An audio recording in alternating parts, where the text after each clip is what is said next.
everyone, welcome to Earthfile. I'm Ayola Kasim. I want you to imagine a sunny day. Then you see yourself walk in a forested area, feeling the soft breeze on your skin and hearing birds twitter above you. What do you feel?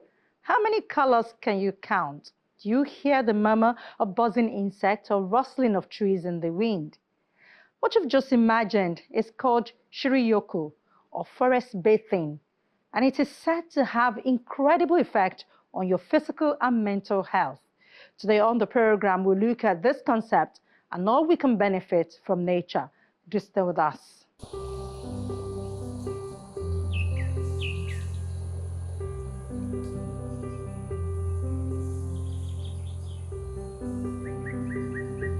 It actually came to one's attention when one was curious about why is it that the Japanese particularly live to be such a ripe old age in good health and vitality. And upon a bit of investigation, we discovered that they have a very, very healthy diet, but also they are able to deal with natural stressors and things that would actually invoke more sort of deterioration of the body in a very effective way. And that effective way is what they call Shinrin-Yoku, which means forest bathing.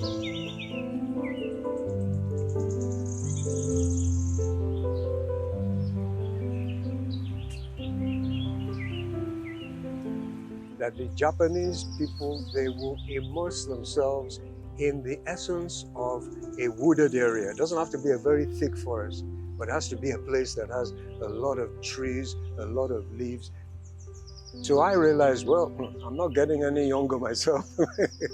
And we do have a lot of these original forest trees at our Lufasi Park, which was originally a forest. And then when we decided to set up a farm here, we did what they call agroforestry. So our farm was integrated into the natural forest that existed here all along. As a result of that, we were able to actually enjoy tremendous benefits from the forest that is here. They give off an essence that is actually utilized by the body and also by the mind as part of the Shinrin-Yoku process.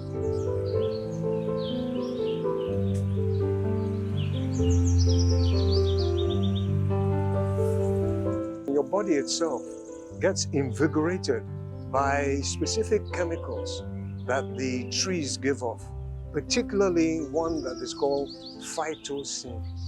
And this phytosine is something that trees give off to protect themselves from infection and infestation from insects. But when the human body absorbs the phytosine, it actually does good things within the body system. It helps to invigorate the white corpuscle development, that is, those aspects of your body that will help you to fight against disease or infection. And it also triggers off other chemicals within your body known as the feel-good chemicals. But that's just the physical side. On the mental side, the psychological aspect is being fully determined that immersing yourself in the essence of the forest and sort of meditating and sort of enjoying the different shades of green and so on, it brings a very, very soothing essence into your mental state and it reduces your stress. So physically, the stress is being reduced, mentally it's being reduced, and it keeps you young. My name is Ogeneka Benjamin. I'm a business developer and practice forest bathing. So when I come to nature, it depends on the experience or what I want to communicate. So I come as I am. Oh, this happened. What do you think? How should I go about it? At first, you might not hear anything, but when you're still for a long time, breathing in consciously, you feel peace.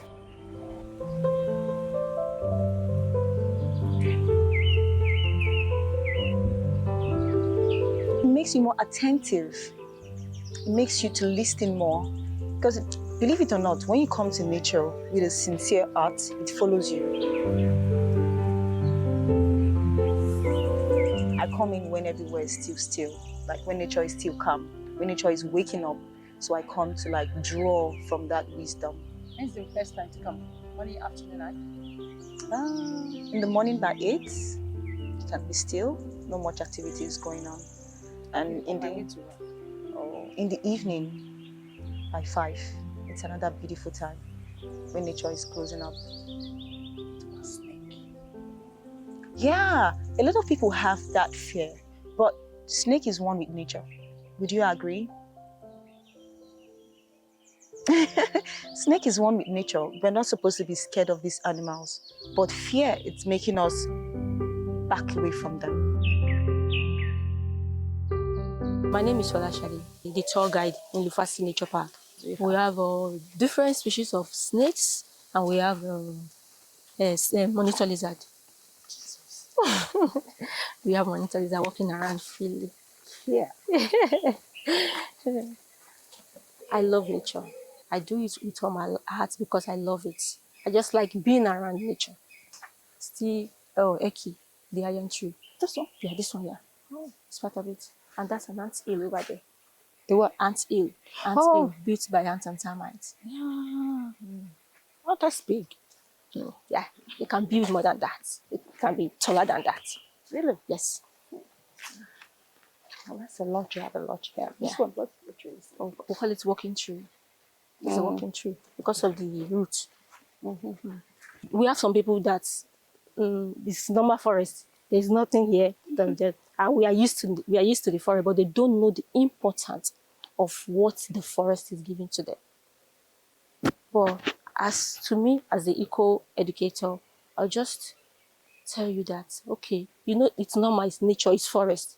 But do you know what this forest is giving back to you? There are a lot of things this forest is giving back to you, not just you coming to just come and relax and come and sit. That is beyond that. It's beyond you sitting down. You are going to go back with a lot of things. Like we are here today now. Yes, What have we gained? You know, just being here today. You've been here today. You have gained a lot of things. Like you can't see it. It's not physical. It's natural. All this, the oxygen you are taking in from here is fresh. Like it's pure, not toxic, like the one outside there. And I noticed that a lot of people are gambalating towards nature. You remember the COVID.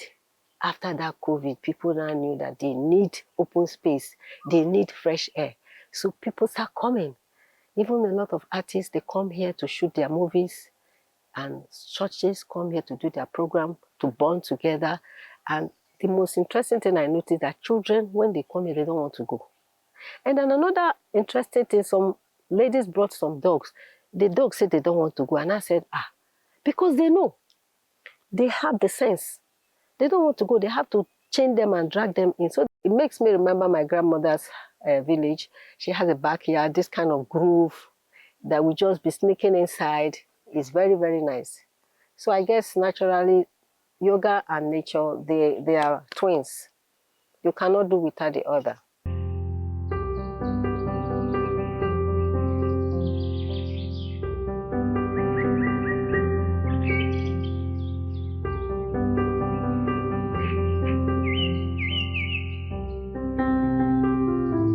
Nature makes you go deep. When you are here, you introspect. You go deeper inside of you. Who am I?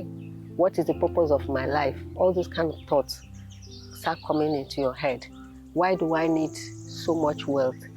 A little space is okay. How much food can I eat? What I have, let me share it. All these things, the nature influences it when you are surrounded by trees. The tree gives us so much. They give us food. Look at this palm tree. We get broom.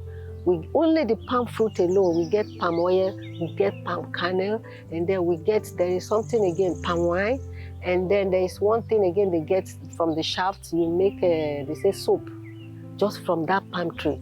So you see, it's very, very natural. Even the birds, they recognize that it is a very, very natural habitat for them. So eventually, as people fall ill, they get all kinds of diseases because of their chemical lifestyle, doctors will advise them, go closer to nature. Look for a garden and sit. If you don't have a forest, create your own forest, plant stuff around with buckets.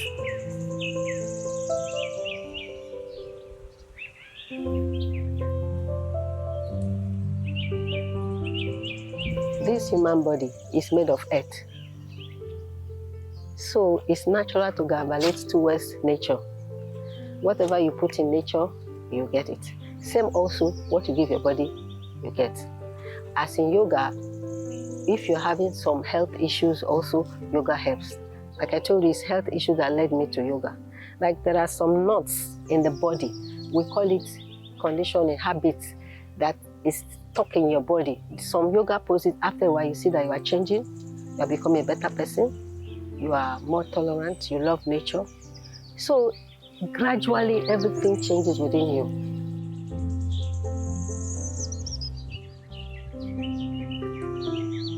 And when you come to forest bathing, you are immersing yourself in nature. You are breathing pure, undiluted oxygen. And then you are making use of the senses that you don't normally make when you are inside the house. Sense of smell, sense of sight, sense of feeling. You notice the changing different shades of green. And then you notice your sense of smell is heightened when the flowers are there. Have some nice, so it's very calming to your senses. Your stress level is reduced, your anxiety is reduced, your depression is reduced. So that's the connection. Especially when you do yoga, you kind of get attracted to nature because it's a natural process that nature has designed for us to practice. We say that you are as old as your spine is flexible. All the yoga exercises that you do is designed either to twist it this way, is the spine that way, like this, like that. So you age gracefully. Even if you fall ill, like because we must fall ill, you recover very fast because you are healthy.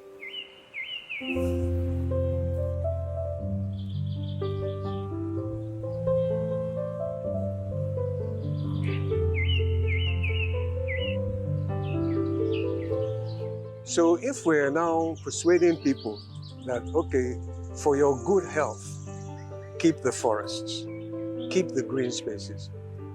We're already aware that at least the green spaces refresh the air.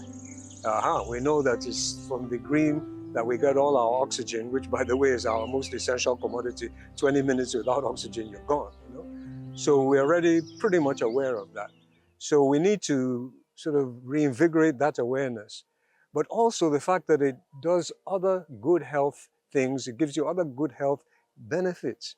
So it now becomes increasingly important to decide that yes, we're going to ensure that we retain and preserve green spaces in our environment, in our nation, but also in the urban areas. There are cities in this world. A classic example is Nairobi, Kenya, that has huge amounts of green space. And it's very, very, very good for the health of the people. And it's actually far more valuable to have good health than the quick money that you might make converting all the green space into urban territory. So yes, it's actually a win-win-win all the way for the environment. And we hope that it'll continue to catch on, not just here in Lagos, which is actually our center of excellence, but also spread throughout our nation. Nature is our life support system. Everything that we need for our survival, it comes from nature. And a lot of it is free of charge. We've just been talking about the oxygen, no charge for that oxygen. She gives it to us, takes our carbon dioxide and recycles it. She gives us rain. It's because of the systems of nature that we have rain that can fall right into the hinterland. She gives us food, she gives us medication. Nature is our life support system. And we have to come to the awareness that actually, if you're going to do something that you're calling development, but that development process is destroying that which you need for your survival and the survival of your children, then it's not development. And we have to really start to rethink about the whole process of our so-called development, our concrete jungles. Concrete will not produce oxygen for you. And if you want to buy the chemically induced scientific oxygen in the hospital, believe you me, it is very, very expensive. It's far better to get it from nature. So we need to get that through our consciousness generally as human beings, that we must stop taking this wrecking ball to nature under the guise of calling it development. It's not development if you're destroying your life support system. We have such a huge population on this planet. But Shinrin-Yoku would definitely help. If you're growing older and you're growing older healthy, then you're not so inspired to have to repopulate as much as before. Although a variety of green spaces exist in Nigeria, researchers say it came to the fore that among the various forms of urban green spaces, much emphasis is given to urban trees. The governments of most African countries, in collaboration with environmental agencies, often embark on tree planting exercises in urban areas to enhance the greenery and air quality of those areas. If you ever go to the village, you would see when buildings are being peeled back, you could see the clay inside. I went to Abuja and I went for a pottery thing in like Nasarawa State or something. And I walked into a hut. It was cold. And I was asked the guy, like, why is it so cold? I think I was with Kofu. I think we went to I was like, why is it so cold? And he said, oh, the way we do it is that we put a water in a terracotta pot, cold, and then that kind of like radiates into the building. And I was like, oh, so is it that simple? Architects need to get to work. I urge them to search within themselves and advocate for the right materials, respecting the environment. Acadis, a global consulting and engineering firm, periodically publishes a ranking of the 100 best sustainable cities in the world. Its methodology takes a holistic view of city sustainability, going beyond mere environmental protection and energy efficiency. In 2022, the Acadis Sustainable Cities Index integrated 32 social, environmental, and economic criteria into three main pillars: quality of life, environment, and economic gain. Lagos was one of 6 African cities that stood out in the ranking for their efforts in biodiversity and technological innovation in 2022. However, these metropolises were penalized by the challenges of mobility, income inequality, and air pollution, relegating them to the bottom of the ranking. Lagos was ranked 99th, only followed by Kinshasa. One of those trying to reverse this trend is Olushola Adekoya, whose organization, Shodex Garden, turned a neglected space on Ikorodu Road, which is one of the busiest roads in Lagos, into a green space. There are a lot of challenges, a lot of dangers inherent in neglecting your environment, especially when it comes to skill acquisition. I don't think there's any school in Nigeria in terms of that have really focused on skill development in the area of training of children, school children from nursery, primary, secondary to tertiary institution on environment. How you can have green environment, green conservation of our existent ecology, whatever, and so on. So the government has a lot of role to play in the sense that when you want to build, your setback, your embankment, your easement. In Lagos, I could recollect in those days, they normally have an easement. Easement is within a space of 10 buildings. You have like a 1 acre set aside for easement. And that 1 acre is being conserved with trees around. Today, all those spaces are sold out to people. They are built up.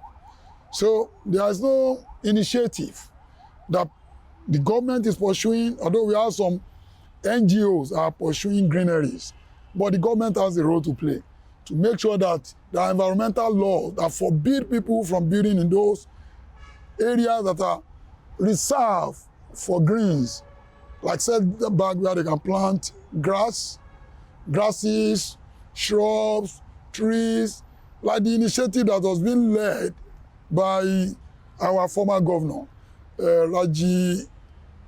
Governor Raji Fashola. Yes, if the government can key into that initiative. We are there for them to make sure that the initiative works. By now, we are not supposed to be talking about greenery in Lagos again. We will have an urban greenery, urban green, whereby everywhere you look at you have greens. I mean, trees all over. Canopy trees, shrub trees at the median, canopy or the setback. You are driving under the canopy of trees.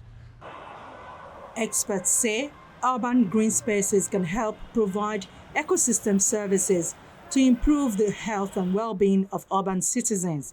In addition, ecosystem and service-related regulations can prevent urban residents from becoming ill. In fact, the positive outcomes of healthy behaviors can be achieved mainly through provision of cultural ecosystem services, they say. Can you imagine if you had one plant here and there? It sort of softens you. That is the effect of trees and plants. And for the adults, I just say, where did you grow up?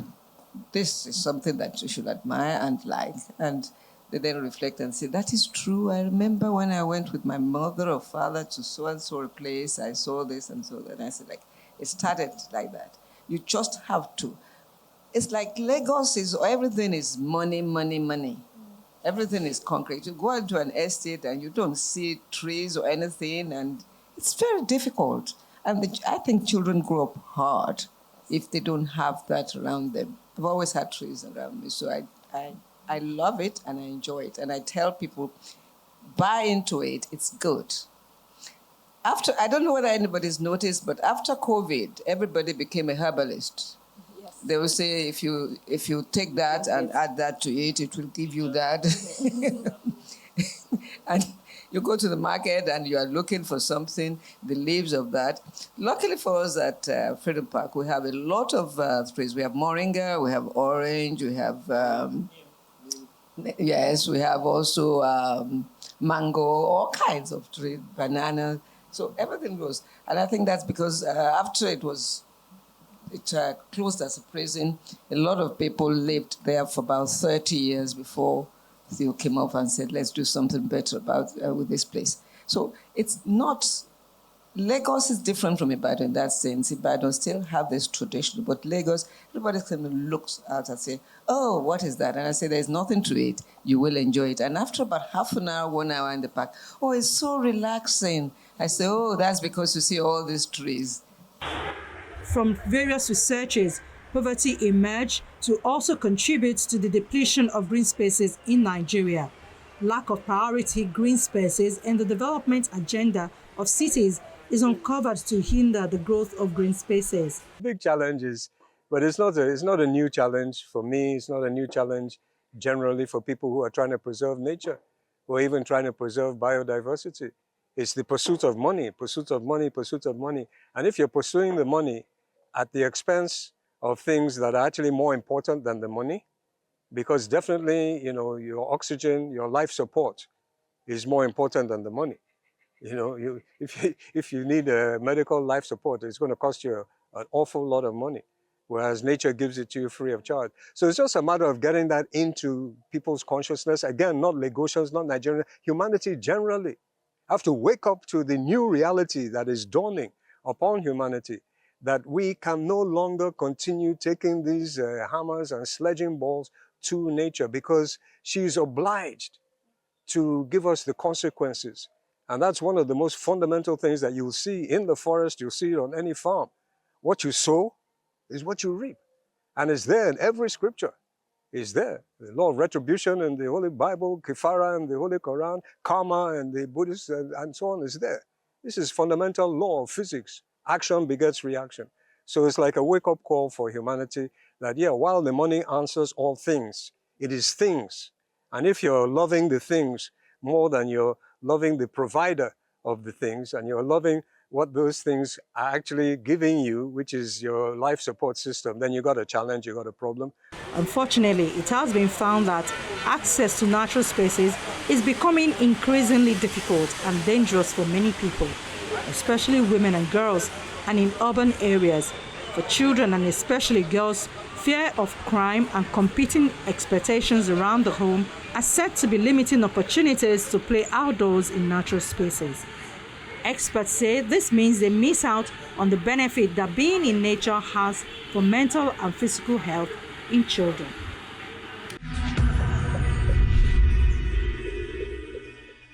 That's our show for the week. Thank you for watching. For this and more episodes of the program, do visit our YouTube channel.